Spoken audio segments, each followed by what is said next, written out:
All right, I will explain everything step by step in the simplest words, as if teaching a young child with no knowledge. Let's break it down. Pash 1. Who was Pulakeshin II? Pulakeshin Sith was a king from the Chalukya dynasty, a ruling family. He wanted to be a strong and powerful king. He wanted people to see him as a great ruler, just like the kings written about in Sanskrit books. Example to understand this. Imagine you are in a school. You want to be seen as the smartest and strongest student. You start telling everyone that you study hard and show them your good grades to prove it. Pulakeshin II did the same. He wanted people to respect him as a great king. Nashtar 2. What was Pulakeshin II's problem? His family's kingdom was weak after many wars. He needed to bring back his family's power and control. He also had to reward his supporters, people who helped him. Hack example to understand this. Imagine your team lost many football matches. Now, you become the new captain. Your job is to make your team strong again. You also need to thank the friends who supported you. 3. Who were the Kadambas? The Kadambas were an old enemy of Pulakeshin's family. For 2 generations, grandfather, father and son, they had been fighting wars. The Deccan central southern India was not big enough for both of them. Pulakeshin II decided to attack and destroy the Kadambas. Example to understand this. Imagine there are 2 groups of kids fighting for the same playground. Only one group can stay. The stronger group will win and take over the playground. 4. What was Banavasi? Banavasi was the capital city of the Kadamba kingdom. It had a fort, strong walls for protection. The Varada River surrounded it like a moat, a water barrier to stop enemies. The people in Banavasi lived a peaceful life. They watched white geese swimming in the river. Example to understand this. Imagine a house with a fence and a pond. Inside, ducks are swimming and everything is calm. That's what Banavasi was like before the war. 5. What happened when Pulakeshin II attacked? The Chalukya army surrounded Banavasi. They cut off food so people inside could not eat. They blocked the river with boats. The geese flew away because of the loud noise. Instead of geese, there were tents, banners, and thousands of soldiers. The soldiers had loincloths, shields, and spears. War elephants stood tall, ready for battle. The Chalukya army was so big that Banavasi looked like an island in the middle of the ocean. Example to understand this. Imagine your peaceful house is suddenly surrounded by a big group of people. They block the gate so you can't go out. They take away your food so you get hungry. They are so many that your house looks like a small island in a sea of people. Number 6. What happened to the Kadambas? They disappeared from history, which means they were likely killed or defeated. Their land was taken by Pulakeshin II. Pulakeshin gave the land to his mother's family, the Sendrakas. He also gave land to other allies, people who helped him. Example to understand this. Imagine your rival team loses the football match. The winning team gets to choose new players. The losing team is broken apart, and the captain gives rewards to his best friends. 7. What was the big lesson? If you help the winning side, you get rewards. If you fight against them, you get crushed. This is a story of power, war, and rewards.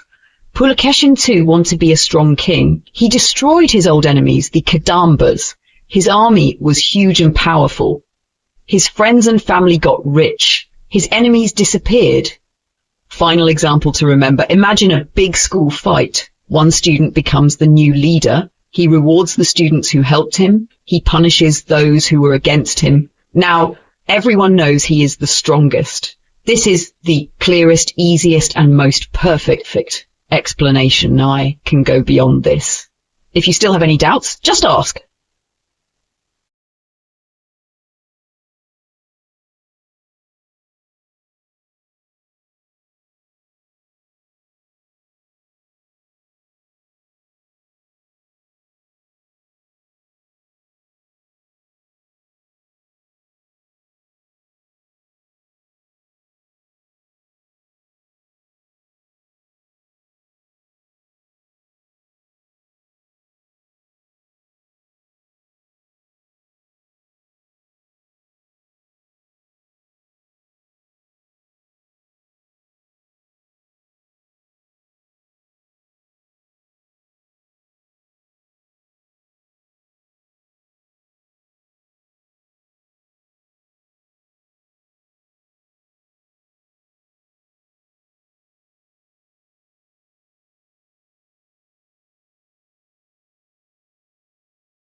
All right, I will explain every single detail in the most simple way, word by word, line by line, step by step, like I'm teaching a small child who has zero knowledge. Think of me as the world's best teacher who will make you understand everything perfectly. Let's start. Who were the Gangas? Step 1. Imagine a big kingdom. A long time ago, in South India, there were many kingdoms. These kingdoms were like different teams in a big game. One of these kingdoms was called the Ganga dynasty. The Gangas ruled over a big area and wanted to stay strong and powerful. Step 2. The rise of Pulakeshin II. Another powerful kingdom was the Chalukya dynasty. Their king was Pulakeshin II. Pulakeshin II was very smart, brave and strong. He was winning many battles and becoming very powerful. Step 3. The Gangas see an opportunity. The Gangas saw that Pulakeshin II was rising in power. They thought, if we become friends with him, it will help us in the future. So they decided to give their daughter in marriage to Pulakeshin II.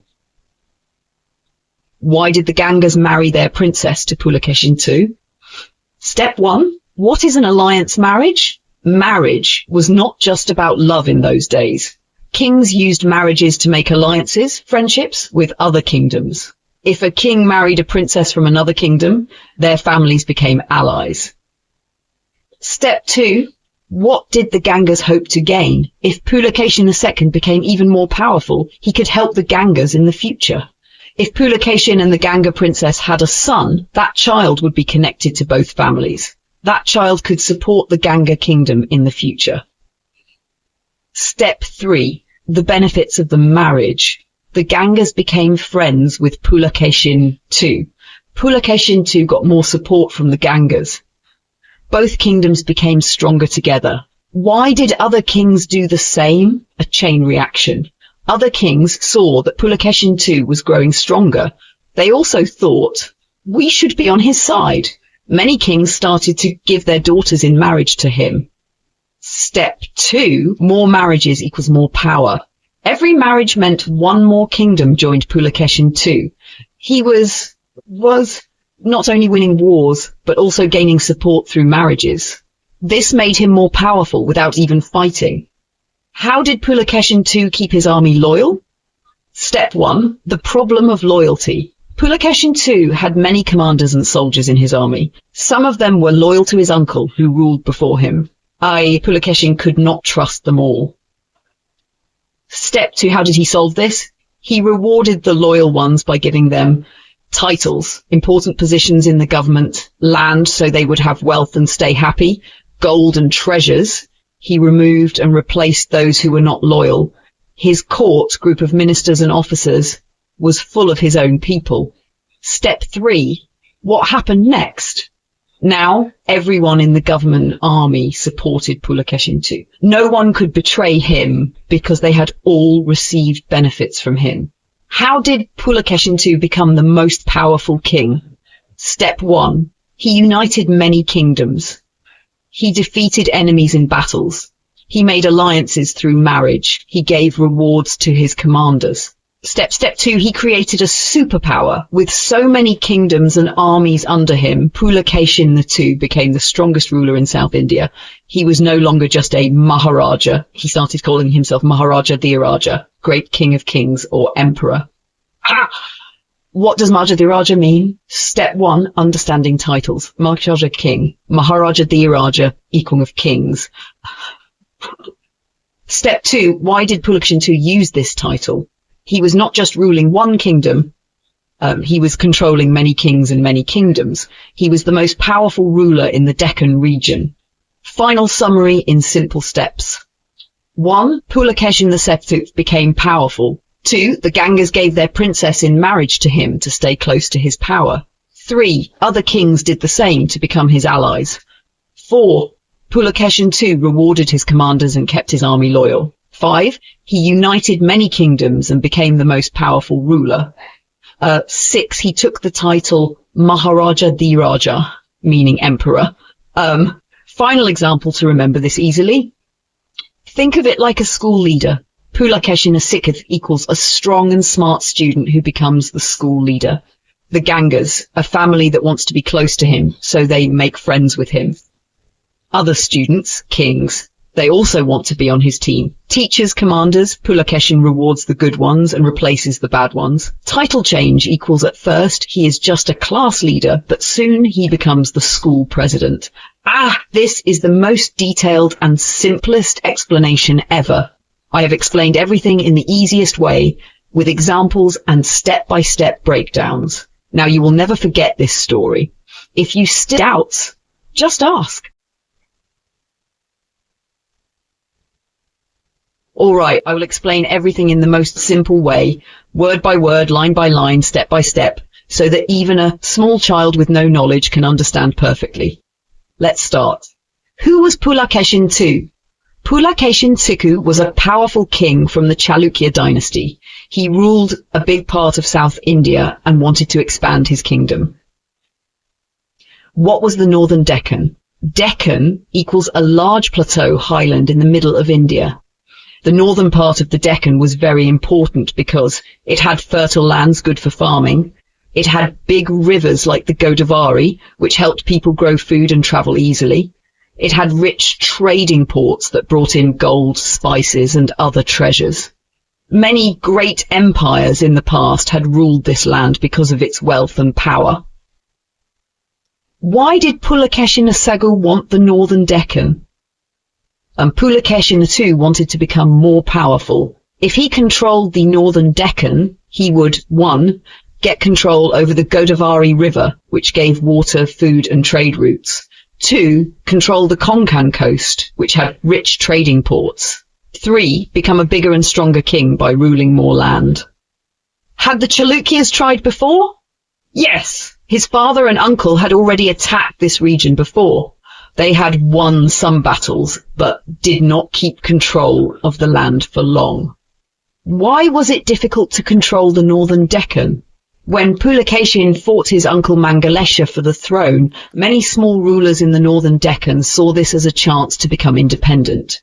This meant that the Chalukya rule in that region became weak. Now Pulakeshin had to fight again to take full control. How was Pulakeshin II different? His father and uncle raided and conquered parts of the region, but their power did not last long. Pulakeshin II decided to be more serious and systematic. Instead of just attacking and leaving, he wanted to fully rule and control the land. What did Pulakeshin II do next? He made a proper plan to conquer and control the northern Deccan. He wanted to make sure his rule would last for a long time. Why was this important? This campaign would lead to one of the biggest events in his life, his meeting with Harsha at the Narmada River. Final summary in simple steps. 1. Pulakeshin II was a strong and smart king. 2. The northern Deccan was very rich and important. It had rivers, trade and fertile land. 3. His father and uncle had attacked this land before, but they lost control. 4. Pulakeshin wanted to do things differently. He wanted to rule it permanently. 5. He made a proper plan to take full control of the region. This journey would later bring him face to face with the powerful Emperor Harsha. Example to remember this easily. Imagine a big playground where many kids have played before, but no one fully taken control of it. Father and uncle played there for some time, but had to leave. Pulakeshin now comes back and says, I will not just play here for a while. I will make this my playground forever. He starts making rules, teams and strategies to fully control the playground. This is exactly what Pulakeshin did with the northern Deccan. This is the most detailed and easiest explanation ever. Now you fully understand everything in the simplest way possible. If you have any doubts, feel free to ask.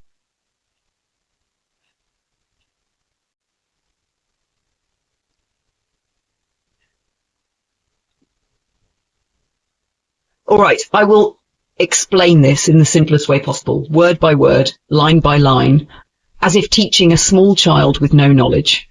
Let's begin. 1. The west coast of India, a land of trade. The west coast of India has been a major trading area for a very long time. Many foreign traders came here to buy Indian goods like spices, pepper, cardamom, cinnamon, silk, jewels, ivory, perfume. These goods were very rare and valuable in other countries, so they were sold for a lot of money. 2. Trade with the Roman Empire. A long time ago, in the 1st and 2nd centuries, the Roman Empire was very rich and powerful. Every year, hundreds of Roman ships came to India from Egypt, a part of the Roman Empire, to buy Indian goods. This made Indian traders and kings very rich. What happened after the Roman Empire collapsed? The Western Roman Empire collapsed in the 5th century, around 476 CE. After this, trade became less important because there were fewer Roman buyers. The west coast of India was not as rich as before. Now 4. Byzantine and Persian interest in Indian trade. Even though the Western Roman Empire fell, the Eastern Roman Empire, Byzantine Empire, still existed. The Byzantines wanted to bring back their trade with India and China. At the same time, another powerful empire, the Sasanian Persian Empire, also wanted to control trade in the Indian Ocean. This means that foreign interest in Indian trade was growing again. 5. The Chalukya strategy, controlling the west coast. Pulakeshin II and the Chalukya kings saw that the west coast of India was becoming rich again. They realized that they needed to control this area to 1. Keep the wealth in their hands so that no other kings or enemies could take it. 2. Reward their loyal supporters by giving them control over trade cities. 3. Ensure a steady flow of money from trade. 4. Get luxury goods, fine clothes, jewels, spices, to make their royal court look rich and powerful. 6. Why was this important for Pulakeshin II? In ancient times, a strong king needed to show his power with a grand palace, expensive clothes and jewels, a strong army, wealthy officials and ministers. If a king looked poor, people would not respect him. By controlling the west coast, Pulakeshin II made sure that he had enough money and luxury to maintain a powerful and impressive royal court. 7. Example to remember this easily. Imagine you are in a big school where selling candies is a big business. A few years ago, an old senior used to bring candies from outside and sell them, making a lot of money.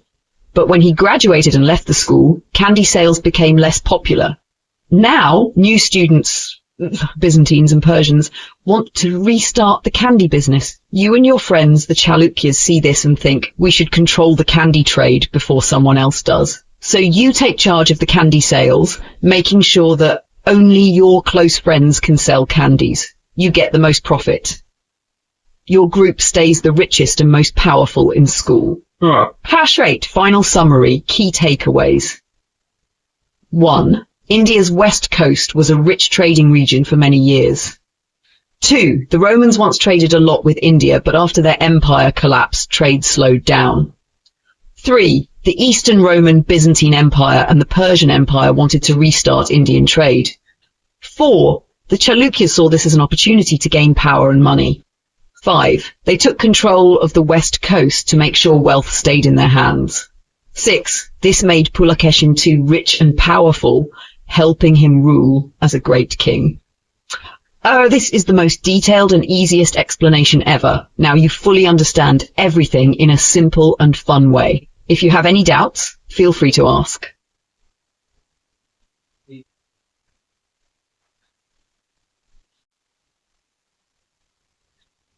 All right, I will explain this word by word, line by line, in the simplest and easiest way, as if teaching a small child with no knowledge. I will also add examples and extra details to make it even clearer. 1. The island city of Puri, a powerful place. A long time ago, near today's Mumbai, there was a great island city called Puri. People called it the Lakshmi of the Western Ocean, which means it was very rich and important. The city stood near Elephanta Island, which is a famous place today. This city was a problem for Pulakeshin II because it was too powerful and could challenge his rule. 2. Why Pulakeshin II wanted to attack Puri. Pulakeshin II was the powerful king of the Chalukyas. He wanted full control over the Konkan coast, the western coastline of India. Puri was not under his control, and this was dangerous because 1. It could help his enemies. 2. It could stop his trade and wealth from growing. 3. It was a challenge to his power. So he decided to attack and capture the city. To get 3. How did Pulakeshin II plan the attack? Puri was on an island, so he could not attack by land like usual. He needed ships to transport his soldiers across the sea. To get ships, he had 2 possible options. 1.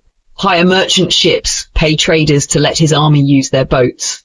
2. Ask local fisherfolk to build warships, galleys, for him. With his army ready, he set sail across the Arabian Sea. 4. The attack on Puri, a surprise battle. His ships moved in squadrons, meaning groups of warships sailed together. The hulls of the ships, the bottom parts of the boats, cut through the waves like a herd of strong elephants moving through a forest. He may have attacked at night or landed suddenly, so the enemy guards were caught by surprise. It was a fierce battle with a lot of bloodshed because Puri was well fortified, had strong walls and defences. But Pulakeshin won. He defeated the rulers of Puri and took control of the island city. Why was this victory important? The fall of Paul of Puri was a big deal because people thought it was impossible to defeat. This victory scared other enemies and sent a clear message. Pulakeshin is the true ruler of the Konkan. No one can challenge him. The Chalukyas now had full control over the Konkan coast. 6. Who ruled the Konkan after Pulakeshin's victory? Instead of ruling the area himself, Pulakeshin gave the Konkan to his maternal uncle. His uncle belonged to a family called the Sendrakas, who had always been loyal to him.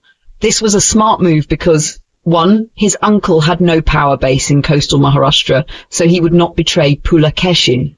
2. He owed everything to Pulakeshin, so he had to stay loyal to keep his position. 3. Pulakeshin could further the conquests while his uncle managed the Konkan. Example to understand this easily. Imagine you are the leader of a big school group and you want full control over the canteen because it sells the best snacks. But there is another student group, Puri, that controls the canteen. If they stay in power, they might stop you from getting snacks or team up with your enemies. So you plan a surprise move. 1. You find a way to sneak in, get ships to attack the island. 2. You gather your best friends, soldiers. 3. You take over the canteen, win the battle. Now, you have full control, but instead of managing the canteen yourself, you put your cousin in charge. Your cousin has no friends at the school, so he must remain loyal to you to stay in power. This way, you get all the snacks, money, and power while still being the true boss. 8. Final summary. 1. Puri was a rich and powerful island city near Mumbai. 2. Pulakeshin II wanted to control it because it was a threat to his rule in the Konkan. 3. He used ships to launch a surprise attack on the island. 4. The battle was tough, but Pulakeshin won. 5. The fall of Puri scared other enemies and made Pulakeshin more powerful. 6. He gave control of the Konkan to his uncle, a loyal Sendraka prince. 7. This ensured that the Chalukyas remained in control of the region. This is the best and simplest explanation ever. Now, you fully understand everything in an easy and fun way. If you have any doubts, feel free to ask.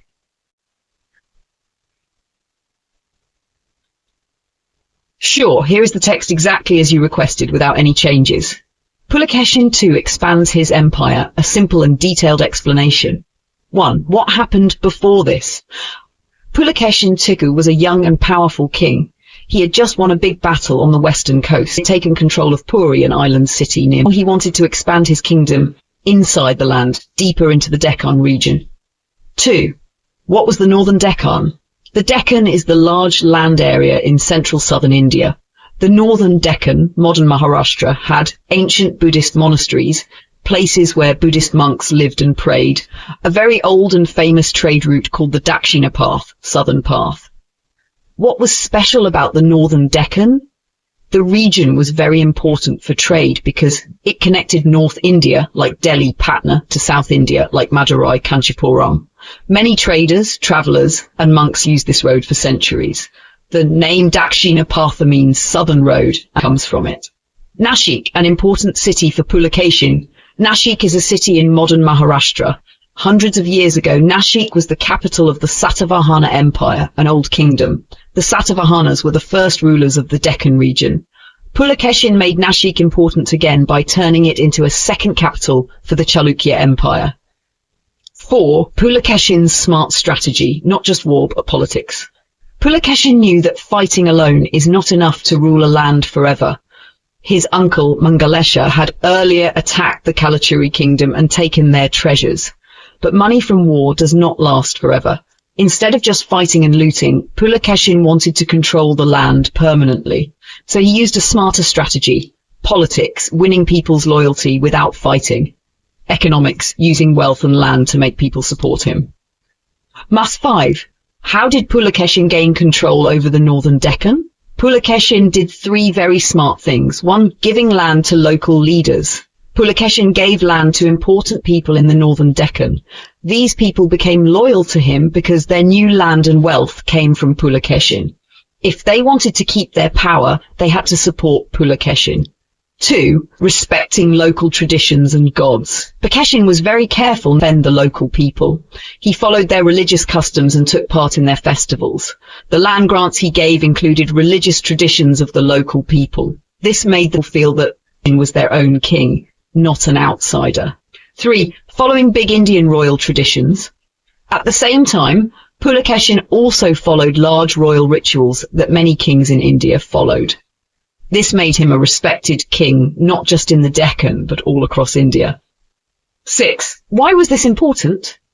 In ancient India, a king was not just a ruler, he was also a religious and cultural leader. If a king disrespected people's traditions, they would never accept him.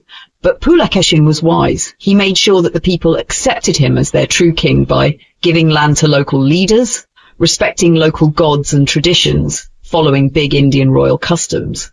Because of this, the people did not rebel against him. Stat 7. Pulakeshin's rule made the Deccan stronger. Because Pulakeshin was a good and wise king, many talented people came to his empire. Examples of talented people who moved to his empire: artisans, people who build and make beautiful things; religious teachers, Buddhist monks, Hindu priests; scholars. These people helped develop the northern Deccan. They moved to the Malaprabha Valley, where Pulakeshin's main kingdom was. This connected the northern Deccan and the Chalukya kingdom even more strongly. Let me know if you need anything else.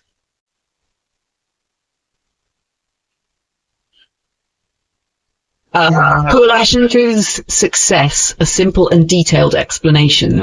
1. What happened before this? Pulakeshin II was a great king of the Chalukya Empire. He had already won many battles and taken control of new lands. He did not just use war to rule, he used politics, respect, and smart decisions. By giving land, respecting local traditions, and following royal rituals, he made people accept him as their true king. Because of this, people in the northern Deccan started supporting him. Now, let's see what happened next. 2. Pulakeshin's influence started growing. His smart policies made him very powerful and famous. Even people far away from his capitals started to respect and follow him. Leaders from different regions wanted to please Pulakeshin. They hoped that if they showed loyalty to him, they would get rewards, protection, and power. This means Pulakeshin's influence spread over a huge area. 3. A special example: Ellora Caves. Let's take one example to understand how famous Pulakeshin became. There is a place called Ellora, which is about 320 kilometers away from Nashik. Ellora had huge cliffs made of volcanic basalt rock. It was a very famous pilgrimage center where people came to pray. Someone very important, or a group of people, decided to build a cave temple at Ellora. This temple was made to honor Pulakeshin II and the Chalukyas. This means people in faraway places wanted to show respect to Pulakeshin. 4. Why was this important? Think about it. Ellora was far from Pulakeshin's main capital in the Malaprabha Valley. Still, people there spent money, time, and effort to build a temple for him. This shows how powerful and respected Pulakeshin had become. Even people who were not directly under his rule wanted to be part of his empire. Why? Because being part of the Chalukya Empire was profitable and beneficial. F5. Proof of Chalukya influence.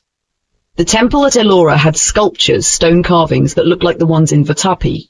Vatapi was Pulakeshin's main city and power center. This means the people who built the temple at Ellora were inspired by the Chalukyas. This was a clear sign that Pulakeshin's rule and culture were spreading northward. Now 6. What did this mean for Pulakeshin's empire? This event shows that Pulakeshin's political strategy worked. People in different regions willingly accepted his rule. His empire did not just grow through war, but through respect, loyalty, and cultural influence. His name became so great that people from faraway places built temples to honor him. This was a huge success for Pulakeshin and the Chalukya Empire. 7. Final summary, why Pulakeshin was a genius. 1. Pulakeshin's sector was a smart ruler who knew how to control lands without war. 2. His influence spread far beyond his capital because people admired him. 3. 20 kilometers away, people built a temple in his honor.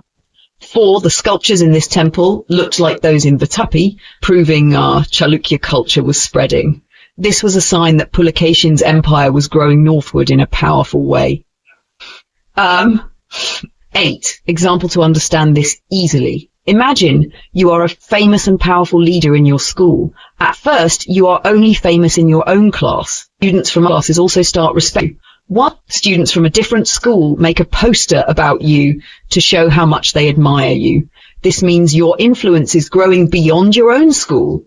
This is what happened with Pulakeshin and Ellora. This is how Pulakeshin too expanded his empire without war, through influence, respect, and strategy. This was a masterstroke of leadership.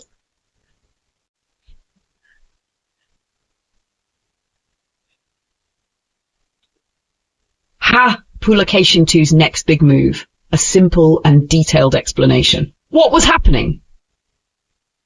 Pulakeshin II was a powerful king. His empire was growing bigger and bigger. Many people in Western India started worrying about him. They were afraid that Pulakeshin might attack them or take control of their land. This was especially true for a kingdom called Lata. 2. Where was Lata? Lata was in southern Gujarat, near the Gulf of Khamba, also called Cambay in olden times. It was a very important place for trade. Ships from different parts of the world, including the Persian Gulf, came here to do business. This made Lata very rich and valuable. 3. How did Lata learn about Pulakeshin? Pulakeshin was becoming very famous and feared. People in Lata heard about him from 1. Traders. People who travelled for business told stories about Pulakeshin's victories. 2. Workers. Many workers moved between cities and brought news. 3. Diplomats. Kings learn about other rulers. 4. Spies. Secret agents gather information about powerful kings. Because of this, the rulers of Lata knew that and his empire. 4. Why was Lata important? Pulakeshin had already taken control of Konkan, the western coastal region, but Lata was even more valuable because it had great ports where ships came and went. It was a center for sea trade. It brought in a lot of money from trade. Pulakeshin wanted to control this place because it would make his empire richer, stronger. 5. How did Lata react? The rulers of Pulakeshin was very strong. So instead of fighting him, they decided to send tribute. They hoped that by giving him riches, Pulakeshin would not attack them. This is like giving a bully some candy so he doesn't take your lunch money. But this was a dangerous gamble. Pulakeshin's attitude towards his neighbors. Pulakeshin was not the type to be friendly with other rulers. He treated his neighbors with contempt, disrespect. He believed that he had the right to rule over them. So even though Lata sent him tribute, Pulakeshin still saw them as weak and worth conquering. At the start of a bigger conflict, Lata was a very tempting target, but Pulakeshin was not the only king who wanted Gujarat. Other rulers also wanted to control this region. This meant that Pulakeshin's actions could lead to a bigger war. His ambition to control Gujarat was like lighting a fire near a pile of gunpowder. Something big was about to explode. 8. Final summary. Why this was important.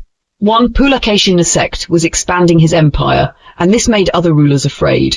2. The kingdom of Lata, southern Gujarat, was rich and had great ports. 3. The rulers of Lata knew Pulakeshin wanted their land and tried to bribe him with gifts. 4. Pulakeshin was not satisfied. He thought of Lata as his rightful territory. Other powerful kings also wanted Gujarat, which could lead to a big war. 9. Simple example to understand this. Imagine you are the strongest kid in school. You have already taken the best seat in the cafeteria, like Pulakeshin taking the Konkan coast. Now you see another table with lots of food and drinks, like Gujarat with its ports and trade. The kid sitting there is scared and gives you his snacks to keep you happy. But you start thinking, why should I just take his snacks? I can take his whole table. At the same time, other strong kids in school are also watching the table. They also want to take control of it. Now, a big fight is about to happen. This is exactly what happened with Pulakeshin and Gujarat.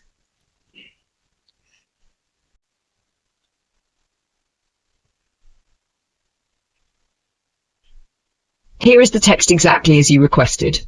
Harsha, the powerful king. 1. Who was Harsha? Harsha was a great king who ruled a huge part of North India. His full name was Harshavardhana, but people called him Harsha. He had a special title, Great King of Kings. This means he was not just a king, but a king above many other kings. Many smaller rulers obeyed him. But Harsha was not born in a royal family. His ancestors were merchants, businessmen, not warriors or kings. This was different from other kings who usually came from warrior families. 2. What was happening in North India before Harsha? Before Harsha became king, North India was full of wars. There were 3 big reasons for this. Empire had collapsed. The Gupta Empire was once a great empire in India, but it had fallen, and now many small kings were fighting for power. Invaders from Central Asia, a group called the Alcon Huns, attacked North India. They came from Central Asia and fought many wars.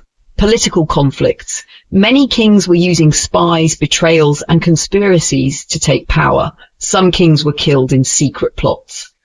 3. How did Harsha become king? Harsha was only 15 years old when he became king in 606 CE. This happened because of a tragedy in his family. His elder brother died suddenly. His brother-in-law also died. After their deaths, Harsha had no choice but to take the throne of Kannauj, most important city in North India. 4. How did Harsha become powerful? At first, Harsha was only king of Kannauj, but he wanted to unite all of North India under his rule. Over time, he did 3 important things. He fought and defeated other kings. He fought many battles and made other kings obey him. Even the kings who did not want to fight were forced to accept him as their leader. He made alliances. Some kings joined him peacefully because they saw his power. He used clever diplomacy to make friends with some rulers. He built a huge army. He increased the size of his army so no one could challenge him. 5. Harsha's massive army. Harsha's army grew very fast. Here's how much it increased. War elephants grew from 5,000 to 60,000. Cavalry soldiers on horses grew from 2,000 to 100,000. Infantry became too many to count. Even if these numbers are exaggerated, it is clear that Harsha's army was one of the strongest in India. He had more souls than most kings. 6. Harsha versus Pulakeshin Seku, a comparison. At the same time that Harsha was ruling North India, there was another powerful king in South India, Pulakeshin II, but their kingdoms were very different. Here are the main differences.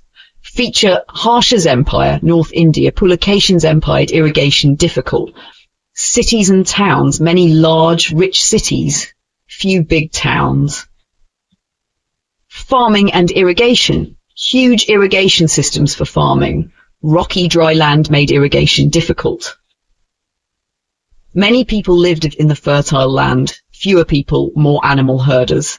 Army size, very large army, smaller army, exact numbers unknown. Because of these differences, Harsha was stronger because he had more people, food and soldiers. Pulakeshin had fewer resources. so he probably could not fight a long war against Harsha. 7. Simple example to understand this. Imagine two kids, Harsha and Pulakeshin, are playing a strategy game to build their kingdoms. Harsha's kingdom, North India. He has many friends who help him. He has plenty of food and water to keep his army strong. He has thousands of well-trained soldiers. Pulakeshin's kingdom, Deccan. He has fewer friends because there are fewer people in his part of the game.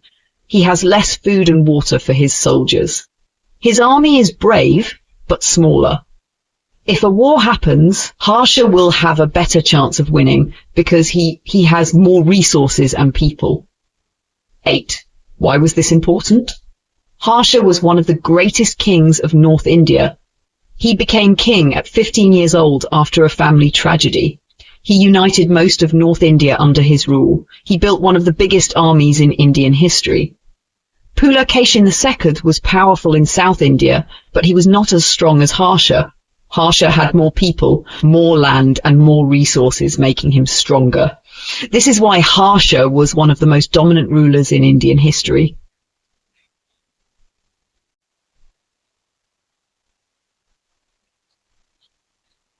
All right, let's break this down step by step in the simplest way, just like you're a child learning about history. 1. Harsha wanted to control more land. Harsha, a very powerful king in North India, had already taken control of many parts of North India. His influence stretched all the way to Bengal, which is in the east. He controlled the ports on the east coast of India, meaning he could control sea trade, the business of ships moving goods across the sea. Now, Harsha wanted to control the west coast too, so he could control trade in both directions, east and west. By controlling both coasts, he would be able to make more money and have a lot of power because of the trade routes, paths that goods follow to be traded by sea. 2. The latter's tribute to Pulakeshin. The Lattars were people who lived in southern Gujarat, a region on the west coast of India. The Lattars saw Harsha's growing power and decided to send tribute to Pulakeshin, the king of the Chalukya dynasty in the Deccan, a region in South India. Tribute means that the Lattars sent gifts or money to Pulakeshin as a sign of respect, showing that they agreed to be under his rule. Why did they send tribute? They were probably afraid that if they didn't, Harsha would take over their land because he was getting stronger. Sending tribute was a way to please Pulak so he would protect them from Harsha. 3. Pulakeshin's reaction. Now, Pulakeshin, the king of the Chalukyas in the Deccan, did not just accept the tribute as enough. Pulakeshin thought that the Lattars were part of his land, his birthright. This means he believed it was his natural right to control the land, especially the ports on the Gulf of Kambat, which were very important for trade. He didn't just want the tribute. Pulakeshin decided to attack and conquer a part of Latta, southern Gujarat. He sent his army to take control of this area. After conquering it, he put a relative of his in charge of the area to rule it for him. 4. Why did Pulakeshin do this? Pulakeshin was not happy with just getting gifts. He wanted full control over the coastal ports of southern Gujarat because they were very important for sea trade. Control over the seaports meant more power, more money, and the ability to control trade routes. By attacking and taking over this area, Pulakeshin was making sure that Harsha could not expand his power to the west coast. Putting it all together, think of this like a game. Harsha is a powerful king who controls the east side of the game map. He wants to take over the west side too, where there are important seaports. The Lattars, who live on the west side, see Harsha coming and decide to make peace with Pulakeshin, the king of the Deccan. They send him gifts to avoid trouble. Pulakeshin, however, doesn't want just gifts. He wants to control the area fully. So he attacks the Lattars, conquers part of their land, and puts his family member in charge of it. Example to make it even simpler. Imagine you and your friend are playing a board game. You have a big area of the game board, Harsha. Your friend is worried that you'll take over their area, so they send gifts to another player to protect them. But the other player, Pulakeshin, wants more than just gifts. He wants to control the whole area. so he takes over part of the board and puts his brother in charge of it. Why is this important?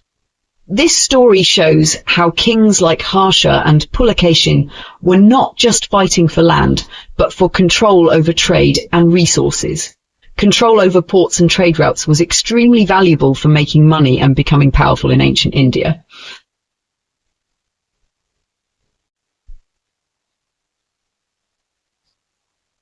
Alright, let's go step by step in the simplest and easiest way, just like you are learning this for the first time. 1. Harsha watches Pulakeshin II closely. Harsha was a powerful king of North India. Pulakeshin II was a powerful king of South India, Deccan region. Harsha had been ruling for 12 years. Pulakeshin II had been ruling for 8 years. Over time, Harsha saw that Pulakeshin was winning battles and surviving every challenge. Harsha was watching with surprise because Pulakeshin was getting stronger instead of weaker. Example to understand this, imagine you are the strongest player in a video game and a new player joins. You think he will lose quickly, but he keeps winning battles and getting stronger. You start feeling surprised and maybe a little annoyed. I lost too! The last straw, Pulakeshin's attack on Lata.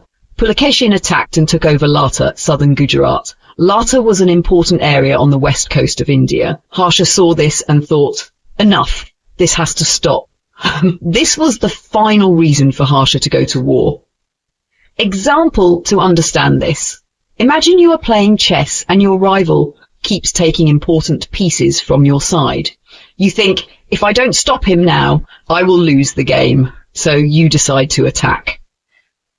3. Harsha prepares for war. It was the winter of 618 CE. Harsha had been emperor for 12 years, and he thought this was the best time to attack Pulakeshin. He did not rush into war. Instead, he took time to plan everything carefully.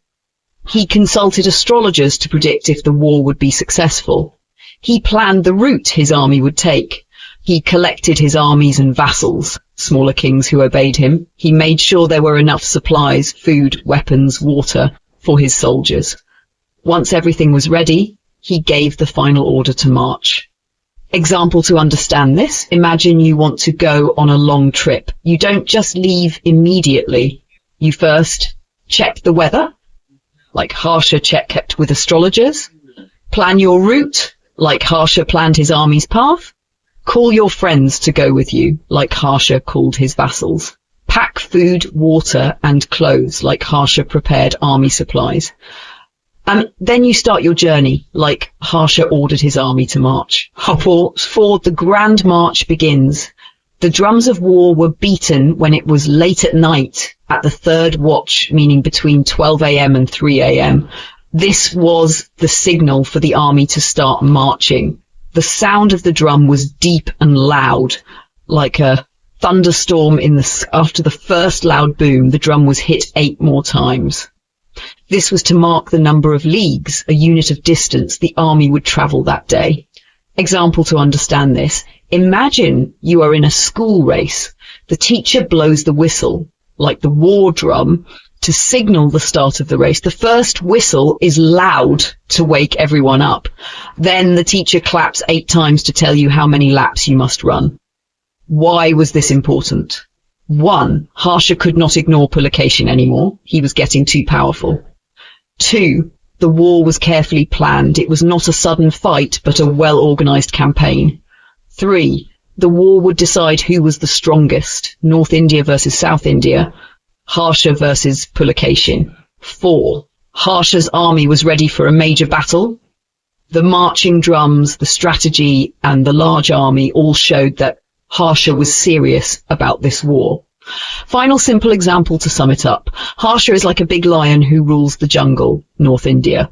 Pulakeshin is like a strong tiger who is taking more space in the jungle, South India. At first, the lion watches the tiger thinking he won't be a problem. But then the tiger takes over part of the lion's territory. Now the lion decides to fight back. He prepares, gathers his strength, and finally marches into battle. This is how history was shaped, 2 great kings preparing for an epic battle.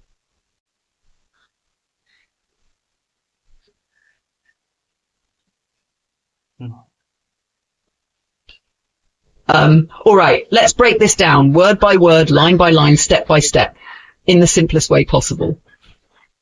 Harsha's camp, a moving city. Harsha was a great king who ruled a large empire. He did not stay in one place. His camp was like a capital city that kept moving. Imagine a huge city on wheels, always shifting from place to place with thousands of people, soldiers, elephants, and horses. Example to understand this. Imagine a big circus that moves from city to city. Every time it moves, they pack everything up, take their animals, set up new tents, and then perform in a new place. Harsha's camp was like this. A giant moving kingdom. 2. The night before the march, it was nighttime, but Harsha's camp was full of noise and activity. Trumpets and horns were being blown loudly. Officers were shouting orders to soldiers.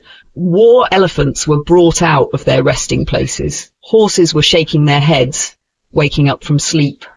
Example to understand this. Imagine a school getting ready for a big parade. The band is playing music, the teachers are shouting instructions, the students are getting their costumes ready, the drummers are warming up, the floats and decorations are being moved. The whole place is busy and loud. 3. Packing up the camp, tents were taken down and rolled up. The wooden pegs, sticks that hold the tents, were packed in bags. Water bags, shade screens and coverings were loaded onto elephants and camels. Soldiers and helpers rushed to gather food for the animals. Poor villagers nearby stole leftover grains because they had no food. Some villagers were sad and angry because their small grass huts were destroyed when the army passed through. Example to understand this. Imagine a camping trip where a big group of people stays in tents for many days. One morning, they decide to leave. They pack up all the tents and supplies. Some people take extra food with them. Some leftover food is taken by poor people nearby. The area is left dusty and messy as everyone leaves. 4. The march begins. There was loud noise everywhere as the army started moving. Dust filled the air as thousands of people and animals walked together. At sunrise, everything was ready and the army was set to go. Example to understand this. Think of a big wedding procession with music, people and horses moving together. But here, instead of a wedding, it was an army going to war. 5. Harsha leads his army in style. The most important kings and commanders sat on beautiful female elephants. These warriors had golden bows and arrows, shining swords, javelins, long spears, servants fanning them with yaktail fans. Harsha himself was on the grandest elephant. A huge white umbrella was held over him. This was a symbol of the emperor. Other kings and leaders bowed to him, and he greeted them with kind words. Then he inspected his army to make sure everything was perfect. Example to understand. Imagine a king entering a stadium in a big chariot with thousands of people cheering. His best warriors are around him. Flags and decorations are shining. Everyone is waiting for his signal to start. 6. Pulakeshin II prepares for War II. Pulakeshin II was also a great king from South India, Deccan region. He was preparing his own army at the same time. His personal guards trained with sharp spears every morning. More and more soldiers joined him, including his own vassal kings, smaller kings under him, tribes of forest people and nomads who wanted to fight for him. Example to understand this. Imagine 2 football teams getting ready for a big match. One team is Harsha's army, training and preparing. The other team is Pulakeshin's army, also training and getting stronger. Both teams are waiting for the big match, war. 7. Tribal warriors, the secret weapon. The Adivasi tribal warriors joined Pulakeshin's army. They were not ruled by any king but loved to fight in battles. Many people thought they were primitive, uncivilized, but they were actually smart, and these tribes knew a lot about war. They joined wars because they loved adventure and battle. They wanted treasure and rewards. They wanted power and respect. Pulakeshin needed these warriors to balance the power against Harsha's huge army. Example to understand this. Imagine a group of expert fighters who don't belong to any country but are hired to fight for different teams. They know how to survive in jungles. They are fierce warriors. They can help win battles because they have special skills. This is important. 1. Harsha's army was huge, powerful, and well organized. He was ready to take over Pulakeshin's land. 2. Pulakeshin was also preparing. He had his own warriors, including tribal fighters. 3. This war would decide North India versus South India, Harsha versus Pulakeshin. 4. The armies were not just soldiers. They had elephants, horses, king, even tribal warriors. 5. It was a battle of strategy and courage. Both sides wanted glory, victory, and control. Final simple example to sum it up. Imagine 2 giant armies getting ready for the biggest war. One army is led by Harsha, a powerful king from North India. The other army is led by Pulakeshin the Sikh, a strong ruler from South India. Both kings are preparing for the biggest battle of their lives. Their warriors are polishing weapons, training hard, and marching forward. The war is about to begin. Who will win? This was one of the biggest historical battles in ancient India. I hope this super simple step-by-step explanation helped you understand it like a story. Would you like to know who won the battle and what happened next?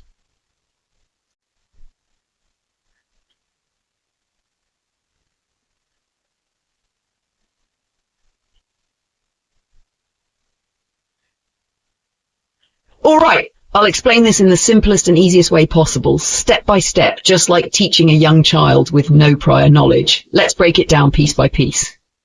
How did ancient Indians fight battles? 1. We don't know everything. We don't have exact details about how ancient and medieval Indians fought battles because they didn't write everything down. 2. Battle plans existed. However, some old books tell us that Indian kings used special battle plans called vyuhas, huge groups of soldiers, horses, and elephants to attack and defend. 3 example. Imagine arranging your toy soldiers in a line, a circle, or a triangle to fight. That's how these armies arranged their soldiers. North India versus Deccan, different battle strengths. 1. North India had more soldiers. The northern region had many people, so kings could gather huge armies. They had lots of elephants and fast cavalry horses, making their armies very strong. Since North India was close to Central Asia, they could easily buy horses for their army. 2. Deccan, South-Central India, had fewer soldiers. The Deccan region had fewer people, so their armies were smaller. They didn't have easy access to horses because there were no trade routes for buying them. However, the land was different. It had hills, forests and rivers, which made it hard for large armies to move. Harsha versus Pulakeshin. Why location matters. 1. Harsha was a powerful king from North India. He had a big army full of infantry, foot soldiers, cavalry, horse riders, and elephants. He was very strong in open lands where his army could spread out and surround the enemy. 2. Pulakeshin was a king from the Deccan. He had a smaller army, but he was smart. He used the geography, land features, to his advantage. He controlled the Deccan region, which had hills, forests, and rivers, making it hard for Harsha's big army to move. The battle in 618 CE, the importance of the Narmada River. 1. Harsha wanted to attack Pulakeshin. Pulakeshin had taken southern Gujarat, which made Harsha angry. Harsha decided to punish Pulakeshin by attacking him, but to rid him, Harsha had to river. 2. The river made things difficult for Harsha.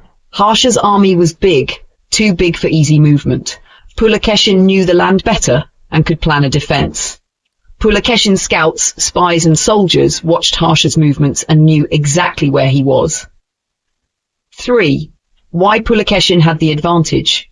If Harsha crossed the river, his big army would get stuck in the thick forests and hilly lands. Pulakeshin could easily attack Harsha's tired and slow-moving army.